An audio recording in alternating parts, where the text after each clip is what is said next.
Hey everyone, welcome to another mini vlog. আজি আমাৰ ইফালে অলপ ৰ'দ দি আছিল। বহু দিনৰ পাছত ৰ'দটো ওলালে মনটোকে কিবা ভাল লাগে।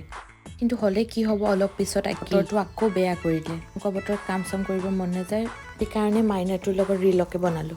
তেনেকুৱাতে ঘৰলৈ আলহী আহিলে আৰু আলহীৰ কাৰণে এয়া যোগাৰ চেৱৈ বনালো আৰু ঘৰতে থকা অলপ নাস্তা আছিলে নাস্তাখিনি উলিয়াই দিলোঁ আৰু চাহ আলহী যাওঁতে অলপ দেৰিয়ে হ'ল সেইকাৰণে আম্মাই ক'লে যে আজি পোলাওকে বনাই দিয়া মই পোলাও খাই খুবেই ভাল পাওঁ সেইকাৰণে মোৰ হাঁহিয়ে গুছা নাই একেবাৰে মই ইয়াতে চিক্ৰেট এটা কৈ দিওঁ এনেদৰে মোৰ নিচিনাকৈ পোলাও মাজে মাজে খাই থাকিলে মোৰ নিচিনা একদম স্লিম ধুনীয়া হৈ থাকিব পাৰি